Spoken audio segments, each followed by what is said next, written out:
علیکم ورحمۃ اللہ وبرکاتہ۔ شیخ محترم، بعض لوگ ہمیں بلا وجہ تنگ کرتے ہیں تو ہم کیا کریں، ان کا علاج کیا کریں؟ آپ نے کیا کرنا ہے جی؟ جو آپ کو بلا وجہ تنگ کرتے ہیں آپ نہ ان کو بس تنگ کریں۔ آپ کے کرنے کا یہی کام ہے، اگر کوئی بلا وجہ آپ کو تنگ کرتا ہے تو آپ اس کو تنگ نہ کریں۔ انشاءاللہ اسی میں خیر ہے، اسی میں آپ کی نیکیوں کی حفاظت ہے۔ باقی دنیا میں حسد بھی ہوتا ہے اور دنیا میں دشمنی کرنے والے بھی ہوتے ہیں اور خام خواہ عزت کے درپے بھی لوگ ہوتے ہیں، نفاق بہت زیادہ ہوتا ہے۔ تو بس 100 باتوں کی ایک بات ہے جی جو ہمیں دین سے سمجھ آئی ہے، آپ کو اگر کوئی رشتہ دار، کوئی ساتھی، دوست بلا وجہ تنگ کرتا ہے تو آپ اس کو تنگ نہ کریں۔ 2 کام کریں، اگر آپ تیسرا کر لیں گے تو ہمیشہ سکھی رہیں گے اور فرشتوں کے جھرمٹ میں رہیں گے،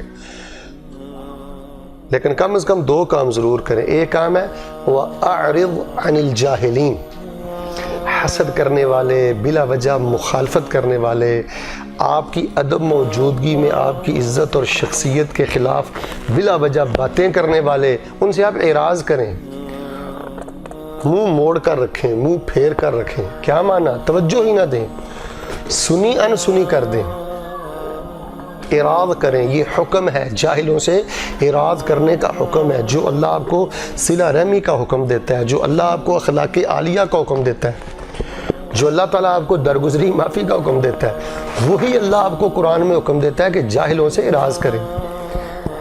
جو جہالت کی وجہ سے آپ کی عزت کے درپے ہیں ان سے اعراض کریں، ان کا رستہ چھوڑ دیں۔ آپ ان کو روزانہ ملتے ہیں، ہفتے بعد ملے، ہفتے بعد ملتے تھے، مہینے بعد ملے، مہینے بعد ملتے تھے، 6 ماہ بعد ملے، 6 ماہ بعد ملتے تھے، سال بعد مل لیں۔ تو ایک تو کام ہے جی اعراض، اور دوسری بات ہے اعراض کے ساتھ ساتھ پکی خاموشی۔ اپنے حاسد پہ تبصرہ نہ کریں، اپنے مخالف پہ تبصرہ نہ کریں، جو حق آپ کی عزت کے درپے ہے اس کی کسی بات کا جواب نہ دیں، اس کی طرف سے رپورٹیں لانے کے لیے کوئی چغل خور نہ چھوڑیں، مکمل خاموشی اختیار کریں۔ آپ کو علم ہے کہ رسول اللہ صلی اللہ علیہ وسلم نے فرمایا ہے کہ جن کے قدموں پہ میں کائنات کی پوری حکمت قربان کر دوں، آپ نے فرمایا من صامت نجا، جو خاموش رہا اس نے نجات پائی۔ آپ جانتے ہیں کہ الصمت حکمہ، خاموش رہنا یہ دنائی ہے۔ اپنے حاسد کی بات کا جواب نہ دیا کریں، اگر اس نے گالی دی ہے آپ نے بھی دی ہے تو آپ میں اور اس میں کوئی فرق نہیں ہے۔ کوئی بھی آپ کا بڑے سے بڑا مخالف 100% آپ کے خلاف کامیاب نہیں ہو سکتا۔ 100% وہ آپ کے خلاف کامیاب تب ہوگا جب آپ اس کو منہ لگائیں گے، اس کی بات کا جواب دیں گے، اس کو اہمیت دیں گے، اس کو حیثیت دیں گے۔ تو جو لوگ آپ کو بلا وجہ تنگ کرتے ہیں، وہ گھر میں ہیں، وہ خاندان میں ہیں، وہ برادری میں ہیں، وہ رحم کے رشتوں میں ہیں، وہ جماعت میں ہیں، وہ کسی غیر جماعت میں ہیں، تو سب سے بہترین ان کا علاج یہ ہے کہ آپ ان کو تنگ نہ کریں، اعراض کریں اور خاموشی اختیار کریں۔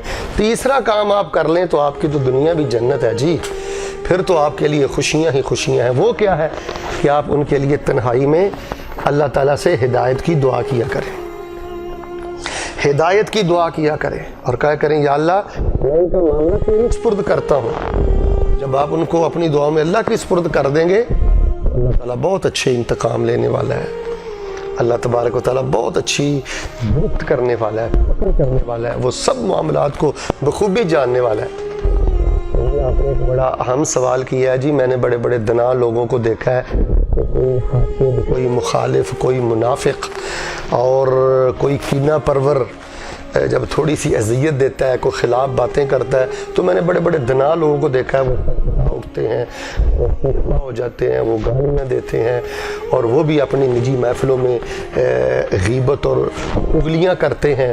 تو بھئی یہ ہمارے کرنے کے کام نہیں ہے، ہم نے تو لوگوں کو اندھیروں سے روشنی کی طرف لے کے آنا ہے، اور ہم نے یک طرفہ حسن سلوک کرنا ہے، ہم نے تو توڑنے والے کے ساتھ بھی جوڑنے کی کوشش کرنی ہے۔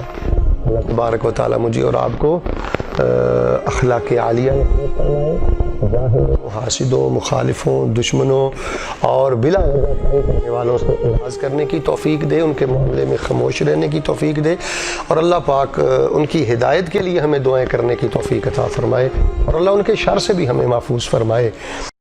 دین کی بات پھیلانا صدقہ جاریہ ہے، ثواب کی نیت سے ویڈیو کو شیئر ضرور کیجیے۔ جزاک اللہ۔